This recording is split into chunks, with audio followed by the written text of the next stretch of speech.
Oh my goodness, let's take a deep breath. How are y'all doing this morning? Good, good. It's so good to see you. So good to be here with you this morning as we kick off this month, the art of courage. Right, the art of courage. Yes. All right. Thank you, Jenna. Yes, absolutely. Would you say Jenna had the courage to do that? Yes, absolutely. This month in June, there's so many things happening. This is a month of many things. It is a month. It is Pride Month. Jim, I love you, but it's disruptive when you yell out like that. Okay. Thank you. So it's the month that is Pride Month, right? Which really celebrates and honors the unique expression of God that is the LGBTQ plus community, right? It is also a month that celebrates Juneteenth, a time when African Americans celebrated the end of enslavement, right? And being liberated, emancipated officially. And it is also Father's Day, right? It's the month of Father's Day. So a time to really honor the father and the sacred masculine. So it's a very, very full month in June. And so courage just is this beautiful, beautiful quality that we'll be exploring through various ways, right? So do you have the courage to pray when it's time to pray? Do you have the courage to show up, to speak up, to glow up, right? To raise others up? Because all of that takes courage, especially now with everything that is going on. So that's the journey we're going to be on this month is how do you have courage? How do you practice courage with all that is going on? And how do you show up in these various ways? So today, oddly enough, our talk title is Pray Up. And I say oddly enough because Sonia already knew that and had already selected something.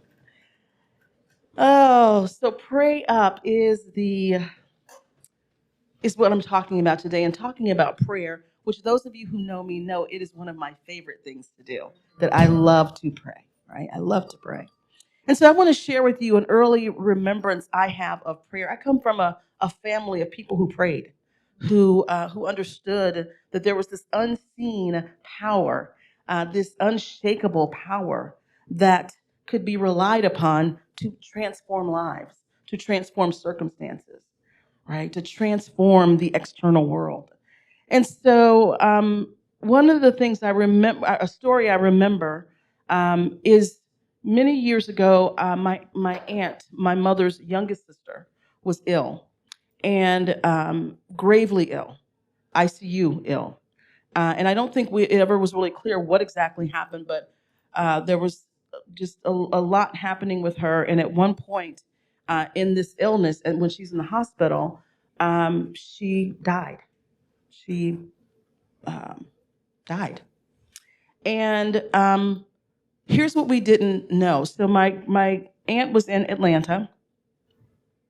My grandparents, who lived in Alabama, knew that my aunt was in the hospital. This is pre-cell phone, pre-social media. They knew my aunt was in the hospital. They hadn't had a chance to get there. Things had happened very quickly. And my grandfather said that at one point in an evening, my grandmother got up and she went outside and she just fell to her knees and started praying.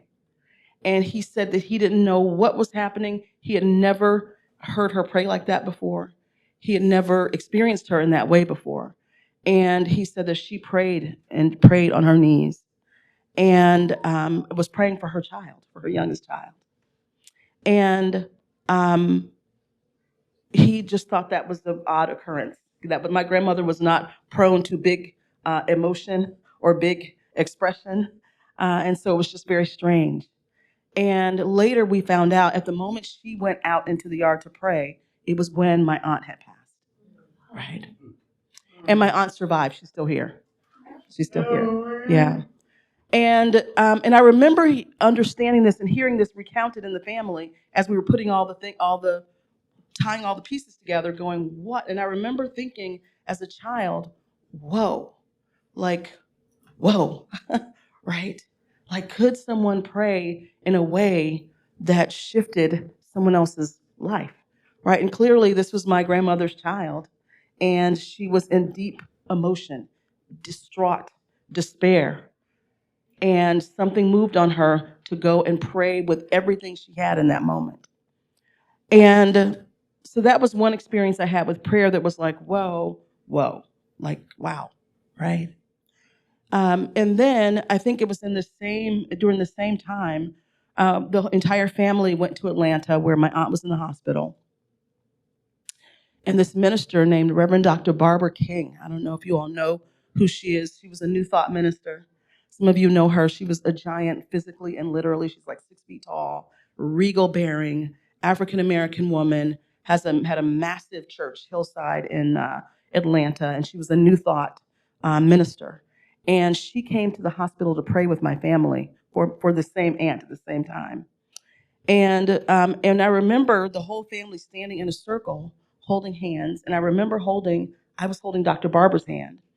And when she started to pray, the energy I felt when she started praying, the energy I felt in her hand, the energy I felt in my body was something I can't really describe. It was like, I was like, oh my God, I could feel that something was happening, something was moving, that this was something very real, right? And so these are two memories. And interestingly, Reverend Barbara sort of dotted throughout our lives from that point forward. Years later, when we were at Agape, many years later, she became sort of an adjunct of Agape. So she would come in, and she always remembered my mom and me and our family, and she would ask how my aunt was doing for many, many years. And Dr. Barbara has passed away now a few years ago. But those are two memories I have early on of prayer and the power of prayer to actually change a situation. The power of prayer that you can actually feel the prayer that is happening, right? And so here's the thing, and here's why it takes courage to pray. Because so frequently we are looking at the external things that are going on, right? We're looking at the world out there, the news blast, the things that are happening, the crime, the violence, the this, the wars, all the things, right? We're looking at all these things that are just bombarding us right now, all of these external things. And what we want to do as human beings, and rightfully so, we want to run out and do something, right? We want to run out and do something. A lot of people I see really are just doing stuff, just writing on Facebook, right? They're not really doing anything, but they're just writing stuff on Facebook, right? But we want to run out and do something. And prayer requires you to be something before you do something. It requires you to move into a state of consciousness before you do something. So it's a courageous act. Because what we want to do is the easy thing. How do I go grab something and do it? How do I go, and it's like, no, stop. Stop. And here's why. When we look at the messes in the world, and I want to say this first, there are beautiful things happening in this world. Right? There's beautiful. Look at this room. Right? This room right now of such a wide variety of individuals who have come together collectively in love and harmony and peace. Right? When we look at the kindnesses that we see on a daily basis. So I want to be very clear. There is so much beauty in the world. There is so much good in the world. There is so much love in the world, right? But what the media does and the things that we consume, it takes the negativity and it amplifies it, it amplifies it, it amplifies it until we think that that's all there is, right? And we lose the thread of the beauty that is. And so when we do look at the things in the world that we do not care for, that we do not want, what we're looking at is an externalization, an expression of our collective consciousness, right? Of our collective consciousness. Maybe not your consciousness, but it is the collective consciousness, right? So when we look at these things that are troubling, we look at these things that upset us, it is because we are creating collectively from a space of fear, of lack, of limitation, of competition, right? And so here's the thing about prayer. Prayer is an act of communication with the all that is. It is an act of communication with that which is transcendent, that which is all powerful, that which is not governed by the ways of the world. It is our way as humans of communicating with that which created us. And prayer is an ancient form of communication. We have always communicated and known the divine presence, whatever name we have given it through the millennia and through the time we've been here. But we always have known there's something greater than us. There's something greater than us, right? And prayer opens that channel, right? It opens that channel. And so here's what's interesting. When we see the things that are happening in the world, we want to go out, right? We want to move this way. We want to move out. And the movement really has to be vertical, where we are connected and aligning with the divine, right? With the divine. Otherwise, we're creating and we're praying from the consciousness we don't want, right? We're praying and creating from a consciousness of chaos. We're creating and praying from a consciousness of fear. We're creating and praying from a consciousness of anger or whatever it is, right? And then we see those demonstrations of more fear, more anger, more this, more that. Are y'all following what I'm saying? Right? So when we are praying, we have to be aligned with the divine. Otherwise, when we go to God, or when we go to pray and we're in fear and we're in anger and we're in we want to pray for this person's downfall, and I know that's not how we are in this room, but there are a lot of people where they're praying for the downfall of someone else, right? And when that's where you're praying from, that is what you're creating in the world, right? The experiences that we see are created by the collective consciousness. And as Einstein said, you cannot change a problem from the level of the problem. You have got to move into the solution, right? And the solution is in the divine. Here's why. Here's why. The solution is in the power, the presence, the intelligence that created all things. It already holds the solution. It is the solution. So you have to start there, right? Not in fear, not in anger, not in vitriol, not in hatred. You have to start in love. You have to start in God, right? That is the first step.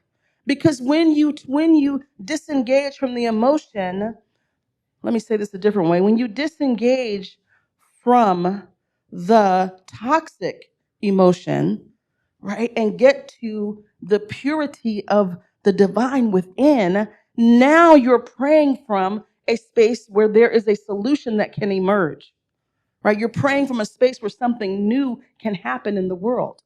Yeah? And so here's the beautiful thing. In Science of Mind, we have this form of affirmative prayer, which you all know. It's called spiritual mind treatment. And here's why spiritual mind treatment is so powerful. And I know that there's some of you who do not like the 5 steps. It's too structured. It's too whatever. But let me tell you, can you have a demonstration or a miracle without doing the 5 steps? Yes, you can, right? What the 5 steps give you, though, it gives you a framework for getting your mind aligned and getting your mind right with God so that you can then speak the word. It just gives you a framework to do that, right? And so let's walk through what I mean by that. The first step of spiritual mind treatment is recognition. And what you're doing there is you are recognizing, remembering the divine. You're remembering that which created you, right? You're landing yourself and aligning yourself with the all powerful, with the unshakable, with the indestructible presence, with the infinite presence, with the all intelligent presence. You are literally immersing yourself in the absolute truth, in first cause and source. That is what you're doing in the first step, right? And if you really, really do that, then you cannot hold fear at the same time, right? You cannot hold hatred at the same time. You cannot hold competition at the same time, right? When you really let go and let God and land in that first step where you know and sense and feel that God is all there is, and God exists everywhere, in every dimension, in every location, in every place, and every space. Because here's the thing with prayer, usually what's happening is we're in point A, we want to get to point B, right? And we don't realize God is point A, point B, point all, right? All the points. God is everywhere. Yeah.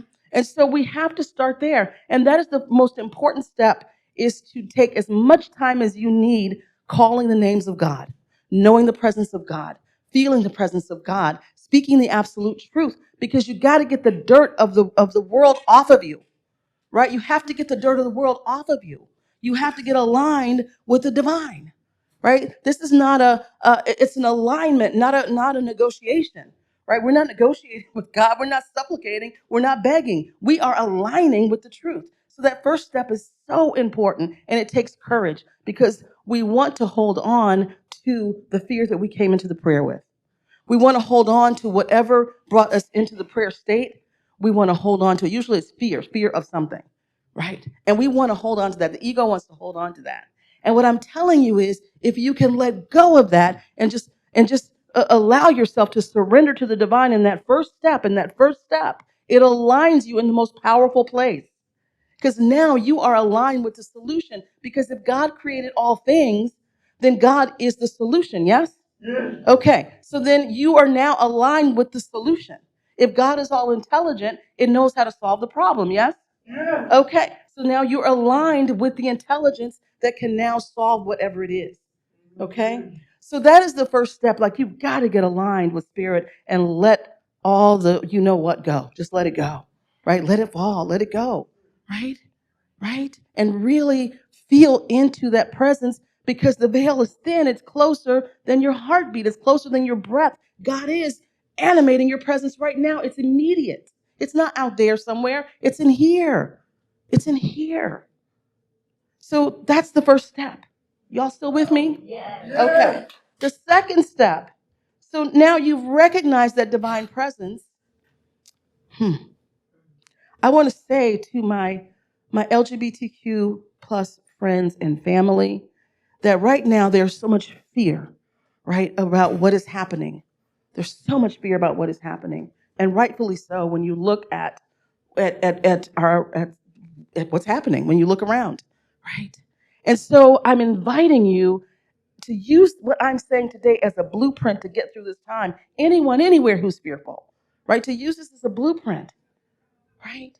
Because God is more powerful than all of this stuff. Yeah. But you have to be aligned with it to then have the law be operating on your behalf, right? And you have to be aligned with it to flip the collective, okay? The second step. So now that you have been, like, you're immersed in that ocean of God, you are aware of it. You know it is all powerful. It is all that there is. You are completely immersed in it. What you begin to realize is that you are one with it. It is one with you. That there is a power within you that cannot be disturbed, cannot be shaken. There's a power within you that is, as Ernest Holmes says, he says, we have within us a power that is greater than anything we shall ever contact in the outer. Right? A power greater than anything we shall ever contact in the outer. A power that can overcome every obstacle in our life and set us safe and satisfied and at peace, healed and prosperous in a new light and in a new life. Right? There is a power within you that is greater than anything in the outer. And you can only know that when you know that there is only one power and presence. It is everywhere all powerful. It is everywhere creating. It is everywhere intelligent. When you know that, then we have to be unique emanations of it. We can't be outside of it, right? If God is all there is, we can't be outside of that. If God created all things, we have to be the creations of God. Yes? Right? Right? Each of us has this unique way that Spirit is expressing through us. And none of it is a mistake. None of it is a mistake. So no matter what community you're in, no matter what body you're in, no matter whatever, it's not a mistake. It is God expressing uniquely through you. And if you were not necessary to the whole, you would not be here. There'd be another rock, another tree, another bird, another whatever. Right? So each one is unique.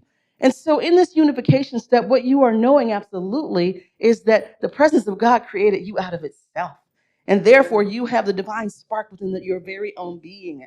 You have the inner light, as the Quakers say. You have the inner light within your very own being, that divine spark, right? That is so powerful. And so in the third step of treatment, what you're doing then is you are now letting that spark ignite into a roar as you affirm the absolute truth, right? And it's called the realization step. And what you're doing is you're realizing the truth. You are speaking the truth. Whatever it is you are calling in, you are naming and claiming it. And in this step, this is not a wandering around step, right? Because check it out. You've gone from God is all there is and really sensing and knowing that and feeling that, and then realizing that God created me out of itself. I'm created from the divine stuff, and knowing that I'm the spark. I am the spark. I am the spark, right? And then you move into the realization step, and that's where you affirm and claim whatever it is. So if you want better health, right? What you're claiming in that moment is, I am whole, perfect, and complete. I am healthy, right? If you need more money, I am financially abundant. My finances are overflowing, right? If you want to call in a relationship, I am in the perfect relationship. I am loved and cherished and honored and protected, right? If you want purpose in your life, I am filled with divine purpose. God knows exactly what to do and where to lead me and where to guide me. Yeah? So in that step, it is where you are using the power that you've stoked from step 1 and step 2, it now fully realized through you in step 3, where you are speaking into existence that which you desire, right?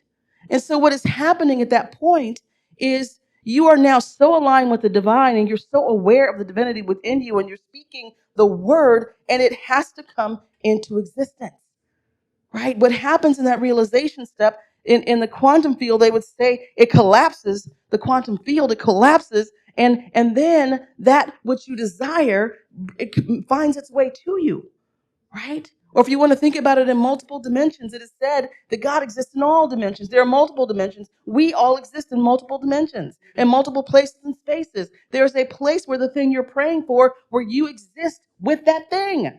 And so when you're speaking the word, you're now collapsing time, you're collapsing space so that that which already exists can find its way to you, right? Manifestation is really revelation. You're not creating something, you're revealing something. And that's what prayer does. That's what the realization step begins to activate, right? Whatever needs to move, whatever needs to shift, however you need to grow, whatever needs to happen for that which you desire to emerge, it will do that, right? It begins to do that, right? Your word is powerful. It sets that law in motion. Yes? Yes?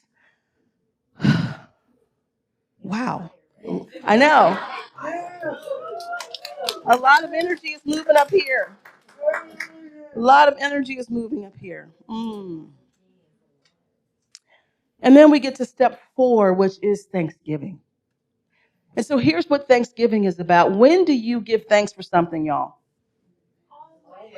When do you give thanks for something? When do you typically, in the human world, without the spiritual talk, when do you thank you? When you receive something, that's when you typically thank people for it, yes?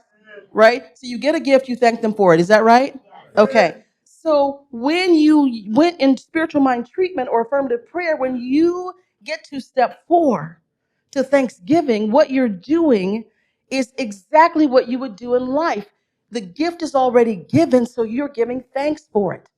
Right? You're giving thanks for it as though it's already given, right? With the same energy, the same enthusiasm, the same belief, the same feeling, the same heartfelt gratitude, right? You're giving thanks in advance because it is then declaring it's already done. It helps speed. That's why prayers of gratitude are so powerful, because it speeds manifestation. It speeds the demonstration. It speeds the miracle, right? It speeds the appearance of that what you accelerates the appearance of that which you desire. Yeah, when you give thanks, because we only give thanks when once we receive the gift, right? This is exactly what Jesus said when he said, "Therefore I tell you, whatever you ask in prayer, believe that you have received it, and it will be yours." That's what he's talking about. Believe that you received it. Not just believing with your mind, fairy tale imagination. No, believe with your whole being. It is done. You have it. Thank you, thank you, thank you. Oh my God, I'm so grateful. Right? I'm so grateful for this relationship. I'm so grateful for the money that's in the bank. I am so grateful for this job. I am so grateful for this beautiful community. Right? Just like really feeling and knowing that the same way you would act and feel and sense and be when you receive the thing you desire, you have to put that into the Thanksgiving step in the treatment. Yes? Okay? So that is what step 4 is doing. To me, it's like it's sealing the deal. Right? In realization, you've already realized it's there. You've called it in, you've commanded the law to work. And now you're thanking it. Now you're thanking it. Right? And that thanksgiving, that gratitude is so powerful because it is doing exactly as Jesus instructed. It is you are believing that you have received it, and then it will come. Right? And it comes in its own divine timing, and spirit determines how it's going to come. right? Spirit takes care of the how. You just do your prayer treatment. And then when it's time to move your feet, Spirit will let you know. It'll be very clear, right? So you don't have to run out and start doing a bunch of stuff. You do your prayer work and then let God tell you what to do, right? Let Spirit move you into what to do. Yeah? Yeah. So the last step is release, right? Release. Lauren, I love your face. Lauren's like, yes, yes, that's exactly it. The last step is release, where you just let the word go. You let it go. Like the seed you planted, you let it go, right? You don't pick it up and look at it. You don't go talk to a bunch of people about it, right? You don't dig it back up and keep looking. You let it go. You let it go, right? Yeah, you water it. You water it with your actions and with your daily spiritual practice, but you let it go. And you release it unto the law, knowing that the law that is God in motion, God in action, knows exactly when, how, where to bring you the thing you desire. It knows. It already knows. And it knows where you may need to grow. It knows what you may need to do, what you may need to stop doing, right? It already knows. So once you release that word, it is now just completely in God's hands. It is in God's hands. And beloveds, here's the thing. You have to have the courage to do this until the demonstration happens. When people ask Ernest Holmes, well, how often do we do spiritual mind treatment, right? How often do we do affirmative prayer? You do it until whatever it is you desire, you have it. Right? Because what you're doing is you're shifting your consciousness. You're continually spending time in the solution, in the all that is, in the vastness of God. You're continually spending time in that space versus spending time in the space of, oh my God, I don't have enough. What am I going to do? Right? Instead of spending time in that space. And I'm saying that, but I don't mean to be facetious, because we all have those moments where there's something going on and we get that 3:00 wake up like, whew, right? Right? Like, oh, okay, I'm feeling a little, trying to get myself centered here. We all have that. But the practice and the courage to keep returning to prayer despite that, to keep returning to prayer despite what is going on out there, to keep returning to prayer, keep practicing and practicing, because it's really a spiritual practice, right? It's a spiritual practice. And so frequently what happens is we go to prayer as the last resort, and prayer is the first resort, because it should be your daily practice, right? You get up, you brush your teeth, you work out, you do whatever, you take a shower, you do your prayer, right? It's just part of your daily practice, because it moves you into the alignment and the consciousness of the all that is, and then your individual consciousness joins with this person and that person and that person and that person and that person and that person, all doing their work. And then before you know it, the collective consciousness has critical mass and things flip. That's how you change the world. That is how you change the world. It won't change out there if nothing changes in here. So I invite you to have the courage this month, if you are not praying, to get into a prayer practice, to get into a spiritual mind treatment practice. I love the internet. It's free, right? There's free stuff. You can put in spiritual mind treatment in YouTube, and you can find all kinds of people doing spiritual mind treatment. You can join me in the morning meditations at 9:00. Go to the website, click the Zoom link, join us on Zoom, because we meditate and then I pray the heck out of everybody in that space, right? And those of you who are in there with me know I zap you up real good in the mornings, right? Right? We feel it through the interwebs, right? And so I pray in there every day, Monday through Friday. So if you want to have a group experience of prayer where 2 or more are gathered, then join us at 9:00 in the morning. Spend 30 minutes doing that, right? And if not, there are lots of other CSL churches that are doing this work, and you can go to their websites or see what they're doing so that you can be a part of the practice of prayer. You can be in the movement and in the space of being courageous enough to pray when times are turbulent and crazy like they are, right? To pray first before you move your feet. Y'all with me? Okay, let's turn within.